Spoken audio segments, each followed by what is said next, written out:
Guys, do not forget to hit that subscribe button for the latest in boxing and raw boxing opinions.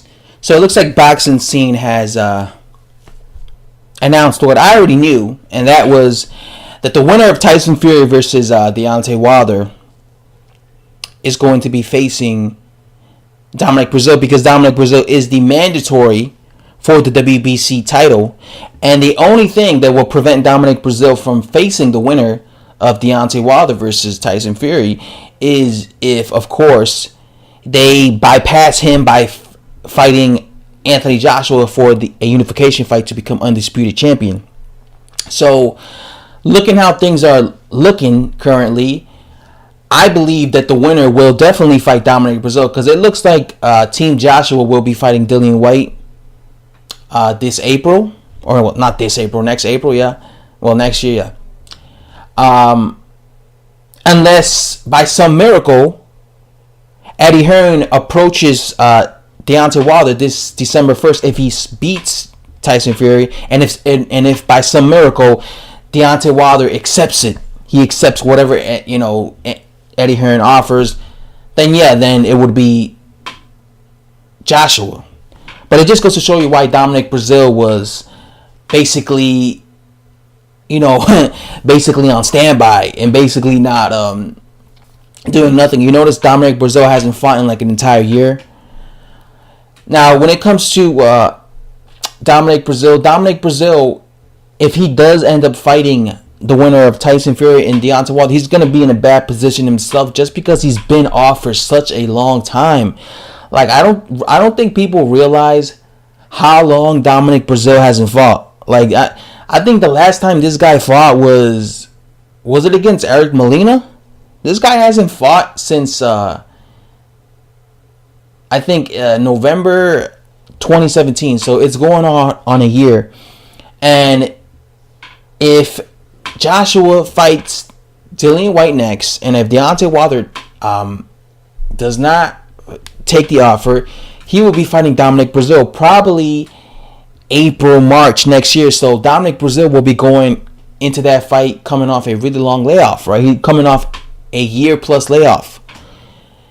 So that's not going to prepare him for Deontay Wilder, right? Because like I say, it might be Tyson Fury, because Tyson Fury might beat Deontay Wilder, but that won't prepare him for Deontay Wilder, because I already think that even if Dominic Breazeale was extremely active, I don't think he has the talent to beat Deontay Wilder. I think he's tailor-made for Deontay Wilder just because of his style, right? His style, he's very one-dimensional. He shows a lot of heart. He comes forward, but he's very one-dimensional, and he has absolutely no head movement. And the no head movement is going to be the reason he gets knocked out cold against Deontay Wilder, because you cannot be marching forward against Deontay Wilder with no head movement, because you know what that means? You're going to get hit with a right hand right down the pipe. At least Jarrell Miller, when he comes forward, he has his hands up. He's blocking the punches, right? You don't see Jarrell Miller just come forward without doing nothing. He comes forward, he marches forward, but he has a defense up. Dominic Breazeale doesn't. He just marches forward. That's why I truly believe he's going to get knocked out. And especially if he fights Deontay Wilder coming off, a fucking 15-month layoff, it's just going to be worse for him. So I see him losing. And to be honest, even if he fought Tyson Fury, I think that's an interesting fight. I think it's more winnable for Dominic Breazeale, because Tyson Fury is not a puncher. But I think Tyson Fury has the boxing skill set to outbox Dominic Breazeale. Like I said, I personally have never really been impressed by Dominic Breazeale. I think he has heart, so I gotta give him respect for that. But I've never really been impressed with like his skill set. He's very crude fighter, very basic.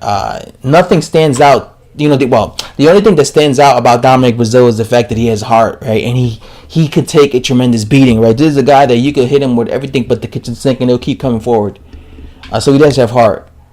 But when it comes to like skill set, overall skill set, I've never been impressed by the guy. That's just how I personally think. So that's basically the guy who's gonna fight the winner of Fury versus Deontay Wilder.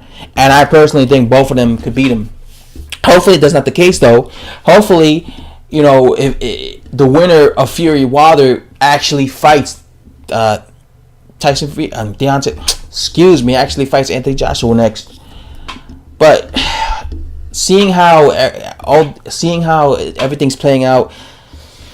Like I said, my prediction's gonna come to fruition, people. These guys aren't gonna fight until 2020, and that's gonna really suck because Wilder will probably be past his prime at that point. But that's just the way it is, guys. Anyways, I have to say, hit the subscribe button for the latest in boxing, and thanks for watching.